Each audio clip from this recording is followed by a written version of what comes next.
If there's one place reserved for human connection in a community, it's the church. But more and more churches are using AI as a way of connecting with their congregations. Our Brian Unger takes a look at how one Atlanta house of worship is using the technology. Everyone must put their shoulder to the plow. At the Church of the Apostles, Dr. Michael Youssef is the man behind the ministry, Jesus dwelt. guiding a congregation of 3,000 at his Buckhead Church. And the next generation. And like many contemporary ministries, streaming to tens of thousands more around the world. We're going to use every form of technology to take the gospel to the ends of the earth. And helping to fulfill that mission is what's inside this room, the machine behind the ministry. Computers speaking to over 50,000 worshipers using artificial intelligence through an app called My Faith Assistant. Because I think God created it all and it's His creation, and we need to utilize it. Youssef and a team of experts like Stephen Watson are utilizing the AI-driven platform for what they call pastoral care. It's real ministry in real time, like having a personal biblical counselor to not only deliver scriptural translation, but also Dr. Youssef's own words.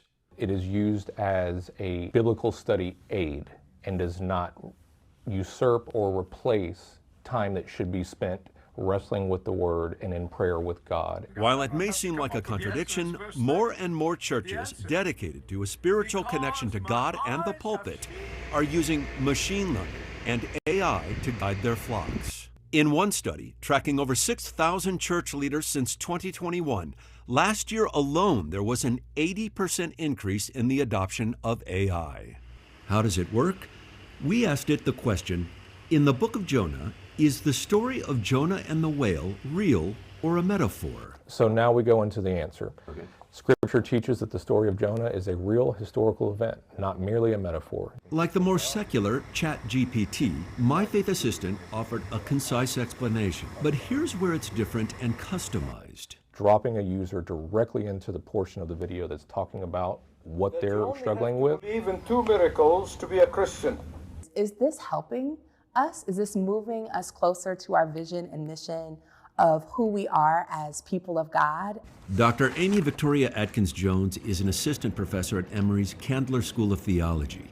She worries that other churches could push too far into AI. If the only place we can turn to care is to our computers or to our screens, then I think perhaps that's a stronger reflection of a place where the church hasn't been who the church is called to be. As AI continues to grow in religious spaces, The call in our life is to say, here's the truth and here's the falsehood. The choice is yours. there's still one role, at least for now, that comes with absolute job security. Interesting.